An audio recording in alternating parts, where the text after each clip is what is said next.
गीता सार 8वां अध्याय।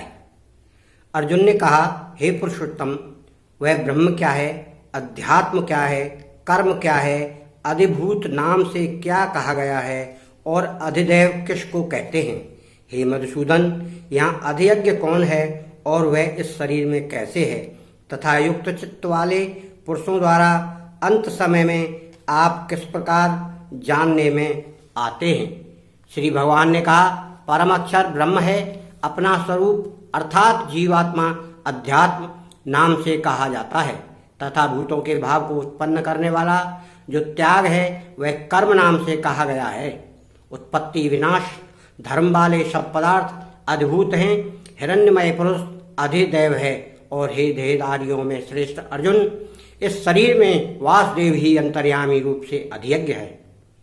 जो पुरुष अंतकाल में भी मुझको ही स्मरण करता हुआ शरीर को त्याग कर जाता है वह मेरे साक्षात स्वरूप को प्राप्त होता है, इसमें कुछ भी संशय नहीं। हे कुंती पुत्र अर्जुन, ये मनुष्य अंतकाल में जिस जिस की भाव को स्मरण करता हुआ शरीर का त्याग करता है उसको ही प्राप्त होता है, क्योंकि वह सदा उसी भाव से भावित रहा है। इसलिए हे अर्जुन, तू सब समय में निरंतर मेरा ही स्मरण कर और युद्ध भी कर। इस प्रकार मुझ में अर्पण किए हुए मन बुद्धि से युक्त होकर तू निसंदेह मुझको ही प्राप्त होगा। हे पार्थ, यह नियम है कि परमेश्वर के ध्यान के अभ्यास रूप योग से युक्त दूसरी ओर न जाने वाले चित्त से निरंतर चिंतन करता हुआ मनुष्य परम प्रकाश रूप दिव्य पुरुष को अर्थात परमेश्वर को ही प्राप्त होता है। इस प्रकार आगे जो कुछ भी सर्वज्ञ अनादि सबके नियंता सूक्ष्म से भी अति सूक्ष्म सबके धारण पोषण करने वाले अचिंत स्वरूप सूर्य के सदृश नित्य चेतन प्रकाश रूप और अविद्या से अति परे शुद्ध सच्चिदानंद घन परमेश्वर का स्मरण करता है, वह भक्तियुक्त पुरुष अंतकाल में भी योग बल से भक्ति के मध्य में प्राण को अच्छी प्रकार स्थापित करके फिर निश्चल मन से स्मरण करता हुआ उस दिव्य पुरुष रूप परम पुरुष परमात्मा को ही प्राप्त होता है। वेद के जानने वाले विद्वान जिस सच्चिदानंद घन रूप परम पद को अविनाशी कहते हैं, आसक्ति रहित यत्नशील सन्यासी महात्मा जन जिसमें प्रवेश करते हैं और जिस परम पद को चाहने वाले ब्रह्मचारी लोग ब्रह्मचर्य का आचरण करते हैं, उस परम पद को मैं तेरे लिए संक्षेप से कहूंगा। सब इंद्रियों के द्वारों को रोककर तथा मन को हृदय में स्थिर करके फिर उस जीते हुए मन के द्वारा प्राण को मस्तक में स्थापित करके परमात्मा संबंधी योग धारणा में स्थित होकर जो पुरुष ओम इस एक अक्षर रूप ब्रह्म को उच्चारण करता हुआ और उसके अर्थ स्वरूप मुझ निर्गुण ब्रह्म का चिंतन करता हुआ शरीर को त्याग कर जाता है, वह पुरुष परम गति को प्राप्त होता है। हे अर्जुन, जो पुरुष मुझ में अनन्य चित्त होकर सदा ही निरंतर मुझ पुरुषोत्तम को स्मरण करता है, उस नित्य निरंतर मुझ में युक्त हुए योगी के लिए मैं सुलभ हूँ, अर्थात उसे सहज ही प्राप्त हो जाता हूँ। परम सिद्धि को प्राप्त महात्मा जन मुझको प्राप्त होकर दुखों के घर एवं क्षण भंगुर पुनर्जन्म को नहीं प्राप्त होते। हे अर्जुन, ब्रह्मलोक पर्यंत सब लोग पुनरावृत्ति हैं, परंतु हे कुंती पुत्र, मुझको प्राप्त होकर पुनर्जन्म नहीं होता, क्योंकि मैं कालातीत हूँ और ये सब ब्रह्म आदि के लोक काल के द्वारा सीमित होने से अनित्य हैं।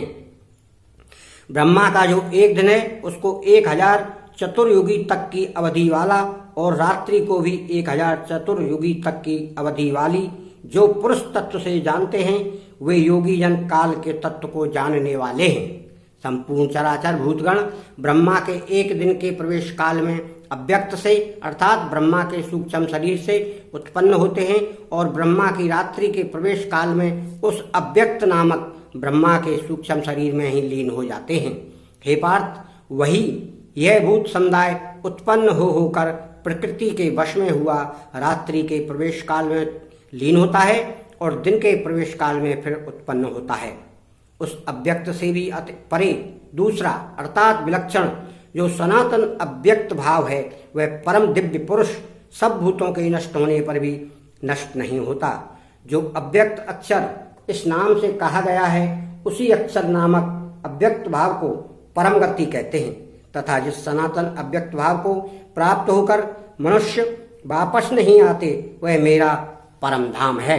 हे पार्थ, जिस परमात्मा के अंतर्गत सर्वभूत हैं और जिस सच्चिदानंद घन परमात्मा से यह समस्त जगत परिपूर्ण है वह सनातन अव्यक्त परम पुरुष तो अनन्य भक्ति से ही प्राप्त होने योग्य है। हे अर्जुन, जिस काल में शरीर त्याग कर गए हुए योगी जन तो वापस न लौटने वाली गति को और जिस काल में गए हुए वापस लौटने वाली गति को ही प्राप्त होते हैं उस काल को अर्थात दोनों मार्गों को कहूंगा।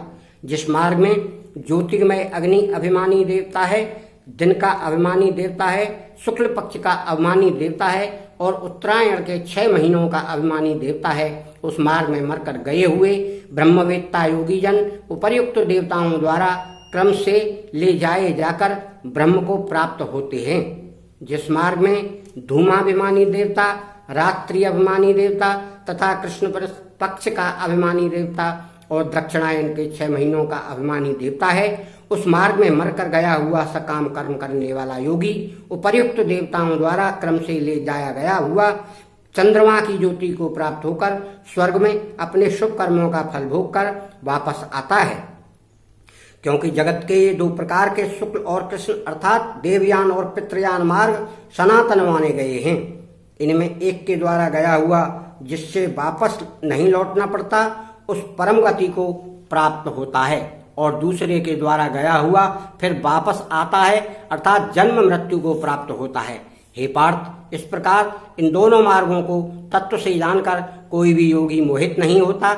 इस कारण से हे अर्जुन, तू सब काल में समबुद्धि रूप योग से युक्त हो अर्थात निरंतर मेरी प्राप्ति के लिए साधन करने वाला हो। योगी पुरुष इस रहस्य को तत्व से जानकर वेदों के पढ़ने में तथा यज्ञ तप और दान आदि करने में जो पुण्य फल कहा है उन सब को निसंदेह उल्लंघन कर जाता है और सनातन परम पद को प्राप्त होता है। इति 8वां अध्याय समाप्तम।